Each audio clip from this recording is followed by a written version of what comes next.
उन्होंने नारा दिया बेटी बचाओ बेटी पढ़ाओ का, वो कैसा मान सम्मान करें, कैसे बेटियों को पढ़ा रहे हैं। जहाँ 40 बलात्कारी सांसद बैठे वहाँ हम न्याय की उम्मीद कर रहे हैं। जब सरकार बौखलाती है ना तो आरोप ही लगाती है। अगर मोदी साहब कहेंगे तो मैं इस्तीफा दे दूंगा। आपने जो ये गलत काम किया है क्या वो भी मोदी साहब से पूछकर किया है? उन्होंने बोला मन की बात करेंगे। जब आप जो खिलाड़ी हमारे देश का मान सम्मान बढ़ा रहे उनके मन की बात नहीं पूछ पा रहे तो आम देहात के मन की बात कैसे पूछ पाएंगे? अगर सरकार में दम है तो हम कहना चाहते हैं आप आमने सामने बैठिए, आपके मन की बात हम जानेंगे, हम आपसे सवाल करेंगे, तब आप हमारे सवालों का जवाब देना। जब बेटियां मेडल लेकर आती हैं तब ये हरियाणा की बेटियां नहीं आती, तब ये पूरे भारत की बेटियां हो जाती हैं। जब ये बेटियां अपने मान सम्मान की लड़ाई लड़ती हैं तब ये हरियाणा की बेटियां हो जाती है।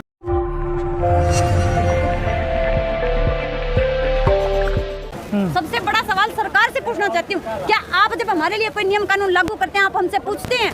नहीं पूछते ना। तो जब हम अपने हक की लड़ाई लड़ रहे हैं तो उसमें भी हम आपसे परमिशन लेकर यहाँ अपना हक की लड़ाई लड़ेंगे क्या?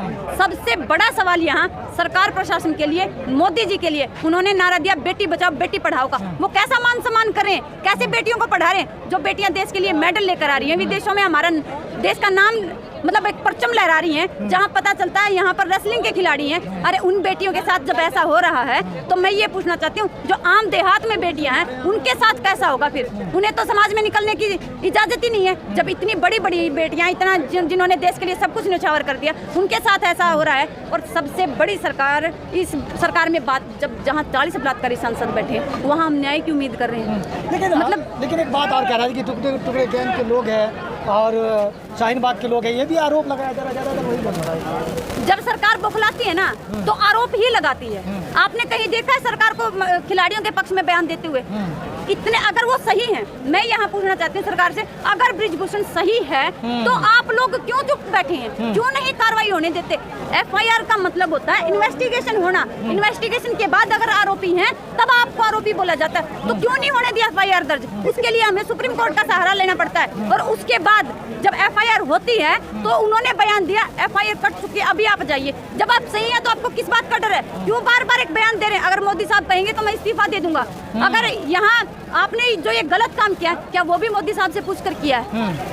हम अगर सरकार ये चाहती है यहाँ पर पढ़ाई हो, पढ़े लिखे व्यक्ति सामने आए, तो सरकार को बताना चाहूंगी पढ़े लिखे व्यक्ति सामने आएंगे तो आपसे सवाल भी करेंगे।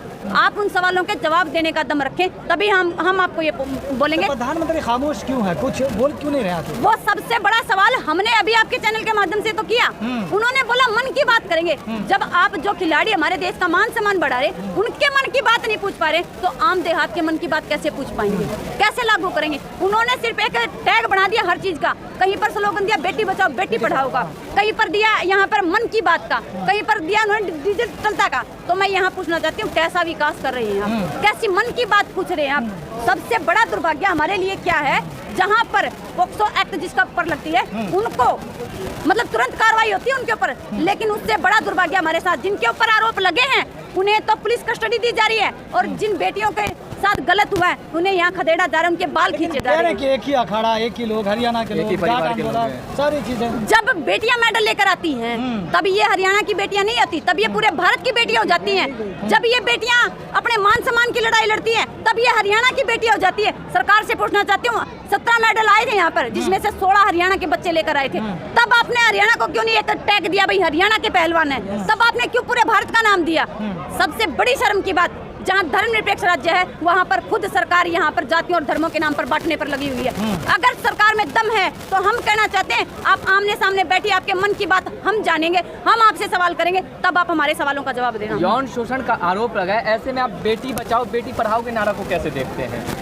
अरे यही तो बता रहे हैं, सरकार ने नारा दिया बेटी बचाओ बेटी पढ़ाओ का, लेकिन उस नारे के विपरीत सरकार काम कर रही है। आपने देखा यहाँ पर क्या हो रहा है, बेटियों के मान सम्मान पर, उनकी अस्मिता पर हाथ डाले जा रहे हैं। और कौन लोग डाल रहे हैं? जो इस नारे को लागू करवाने में PM मोदी के साथ खड़े हैं। जब यहाँ पर 40 बलात्कारी सांसद है तो वहाँ पर हम कैसे बेटियों का मान सम्मान करेंगे? हम देख रहे हैं यहाँ पर जो पोस्टर टंगा हुआ है, जो यहाँ पर जो महिला पहलवान है उनका कारनामे है, बाकी बृजभूषण के भी पोस्टर के साथ फोटो के साथ उनके कारनामे लिखे गए। तो ये लिखने की जरूरत क्यों पड़ी? दोनों का एक साथ मेडल भी और उधर जो आरोपी है उन पर भी। ये इसलिए पड़ी क्योंकि बहुत से लोग ऐसे हैं जो इस मान सम्मान को सिर्फ अपने स्वार्थ के लिए कुछ अलग तरह से, क्योंकि बृजभूषण जी यहाँ सत्ता में है। पूरा उस पे जो दोषी है उसने लिखा हुआ आरोप। अरे वो सत्ता में है, हाँ। जब वो सत्ता में है तो उन्हें अपना चेहरा एक टैग लेना था, एक टैग जो उन्होंने लगाया। मैं उनसे ये पूछना चाहती हूँ, आपने पहले क्यों नहीं ये दिखाया? अभी उन्होंने एक बयान दिया, आपके सवाल का जवाब मैं इस तरह से देना चाहूंगी। उन्होंने एक बयान दिया, उनके फादर नहीं है, फादर की तरह मैंने उन्हें गले लगाया। हमने सिर्फ गले लगाना हमारी बहू बेटियों के लिए बहुत बड़ी बात होती है, ठीक है, आपने गर्व से उन्हें गले लगाया, लेकिन आप उन्हें गलत तरह से छुएंगे तो वो कहाँ से सहन होगा? लेकिन आप देख रहे हैं अब जिस तरह से रात घटना हुई उसके बाद पुलिस छावनी में तब्दील हो गया, हर जगह पुलिस है। कहा जा रहा है कि लोगों को आने नहीं दिया जा रहा है, तो क्या ये सच है कि लोगों को आने नहीं दिया जा रहा है? बिल्कुल बिल्कुल सच है। यहाँ सरकार से मैं पूछना चाहती हूँ, अगर आप सही हैं तो बार बार क्यों प्रशासन का सहारा ले रहे हैं? ये चंद लोग अगर बैठे हैं, ये आंदोलन जीवी बैठे हैं, तो क्यों प्रशासन का सहारा ले रहे हैं आप? इन्हें करने दीजिए आंदोलन, ये बड़ी अच्छी तरह से लगे हुए हैं। आपको सिर्फ न्याय करना है। सुप्रीम कोर्ट ने हमारी FIR कटवाई है, यहाँ के प्रशासन ने तो FIR भी नहीं काटी। क्या लगता है पुलिस दबाव में काम कर रही है? बिल्कुल कर रही है। किनके दबाव में काम कर रही है? सरकार के दबाव में काम कर रही है।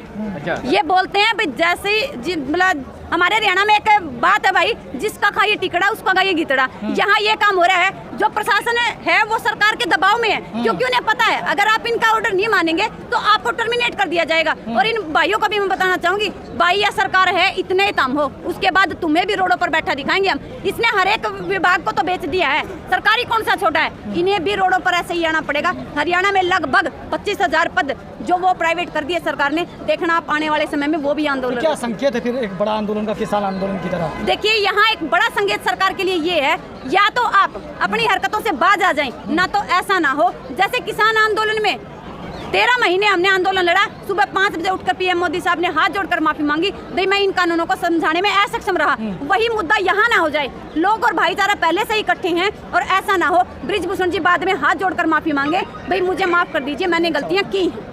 आखिरी सवाल ये है कि जो पहलवान है वो ये कह रहे हैं कि मेडल वापसी कर देंगे, ये भी सुना जा रहा है। देखिए, जिस मान सम्मान के लिए हमने लड़ाई लड़ी और उस मान सम्मान के बाद हमें ये मान सम्मान मिल रहा है, तो उसके लिए हम मेडल किस लिए रखें? मैं तो अपने भाइयों को ये कहना चाहती हूँ, भाइयों ये मेडल आपने अपने दम पर लिए हैं, क्यों वापस कर रहे हैं? सरकार को अपने पास रखिए, हमने अपनी मेहनत से लिए हैं, और सरकार ने हमारे को कोई फंड नहीं दिया था जिसकी वजह से हमने लिए। सरकार ने सिर्फ हमारे मेडल आने के बाद हमारे साथ सेल्फियाँ ली हैं, उससे ज्यादा इन्होंने कुछ नहीं किया। मेडल वापस ना दे, अपना मान सम्मान अपने पास रखें। मेडल वापस देने से क्या होगा? सरकार का पलड़ा भारी हो जाएगा, वो बोलेंगे देखिए इन्होंने मेडल वापस कर दिए। हमारे मान सम्मान की बात है, हम मान सम्मान की लड़ाई लड़कर रहेंगे और जीत। लेकिन एक तरफ से पहलवानों की तरफ से ये आरोप लगाया जा रहा है, वहीं उधर बृजभूषण कह रहे हैं कि ये आरोप गलत है। अगर आरोप साबित हो जाते तो मैं फांसी पर लटकने को तैयार हूँ। फिर क्यों नहीं होने देते? क्यों बार बार प्रशासन का सहारा ले रहे हैं? पूछना चाहती हूँ उनसे, क्यों बार बार प्रशासन का सहारा ले रहे हैं वो, और क्यों बार बार बयान करें? अगर मोदी साहब कहें तो मैं इस्तीफा दे दूंगा। अगर आप सही हैं, दूध के दूल्हे हैं, तो आपको कोई डर ही नहीं होना चाहिए। होने दीजिए, इन्वेस्टिगेशन होने दीजिए। सबसे बड़ी बात हमारे लिए होगी, अगर वो सही हैं तो हमारे खिलाड़ी ही तो गलत साबित होंगे। होने दीजिए ना आप इन्वेस्टिगेशन। चलिए ठीक है।